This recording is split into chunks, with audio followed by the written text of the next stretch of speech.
जाजपुर जिला जेनापुर ठारे उत्कल मणि सेवा संगठन पक्षरु पंडित गोपबंधु दास को जन्म जयंती पालित हो जाइछि।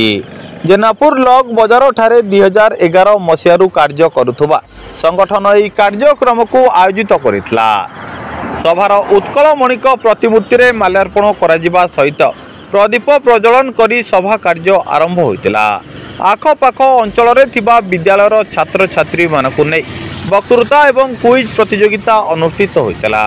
गोपबंधु को जीवन दर्शन को नहीं डिबेट प्रतियोगिता करा जाय कुत्री छात्र छात्री मानकु प्रमाण पत्र प्रदान करा जायतिला।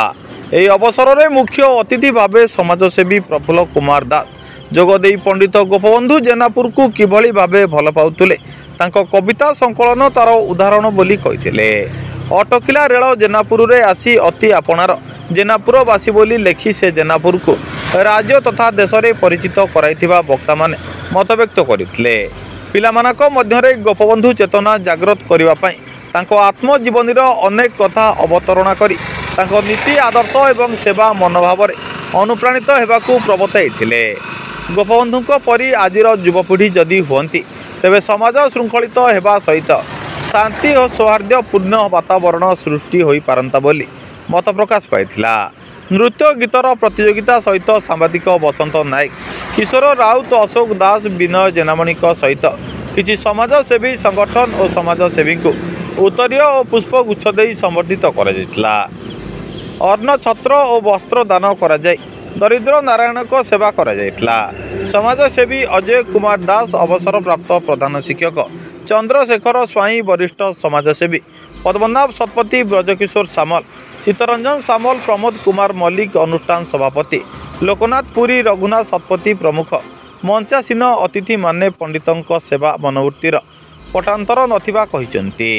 धर्मशाला कुनिरता धलंक रिपोर्ट सूर्यास्त न्यूज। लोकनाथ पुरी उत्कलमणि सेवा संगठन सभापति रूप कार्यरत पंडित उत्कलमणि गोपबंधु दास समाजसेवी प्राय जीवन काल भितर 2-3 थर जेनापुर आसी से जो दरदी बंधु बोली कह जाए गोपबंधु को से एक्चुअली जेनापुर दरदी बंधु कहीं जेनापुर जनसाधारण सुख दुख बुझी और दुर्दिन आसी छिड़ा होती जो सेवामूलक मनोवृत्ति थिला जो सेवा से जनमानस करुले तार केतकांश प्रभाव निश्चित जेनापुर उपर अच्छी। जेनापुरवासी सदासर्वदा तांकरी रास्ता अनुसरण करी सदासर्वदा सेवामूलक कार्य कर आसी तार अंश आज गोटे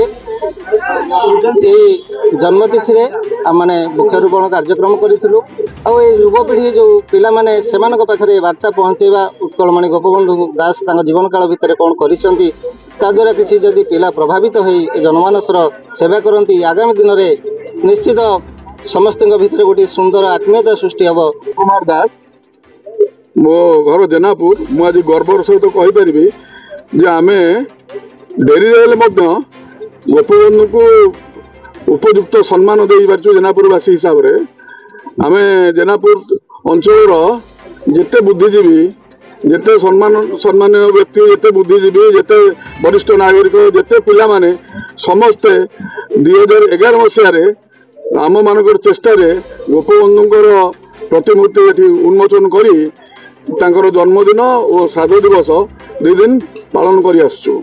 यही अवसर में मु जेनापुर अंचलवासी की एति कहवाक चाहूँगी आम मैंने जिते पिला अच्छा समस्ते गोपबंधु आदर्श अनुप्राणित होकर जीवन यापन करूँ सब अन्यर जेकोसी असुविधा सुविधा भितर अन्न को साहाय्य करने मनोवृत्तिटा निज भीतर रखतु।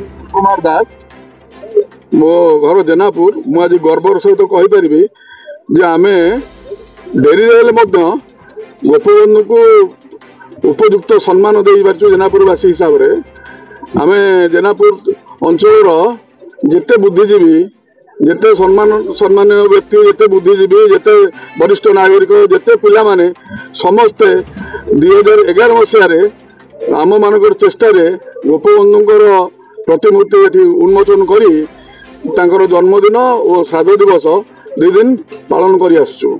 यही अवसर में मु जेनापुर अंचलवासी की एति कहवाक चाहूँगी आम मैंने ଯେତେ ପିଲା ଅଛନ୍ତି ସମସ୍ତେ ଗୋପବନ୍ଧୁଙ୍କ ଆଦର୍ଶରେ ଅନୁପ୍ରାଣିତ ହୋଇକରି ଜୀବନ ଯାପନ କରନ୍ତୁ। ଆଉ ସବୁବେଳେ ଅନ୍ୟର ଯେକୌଣସି ଅସୁବିଧା ସୁବିଧା ଭିତରେ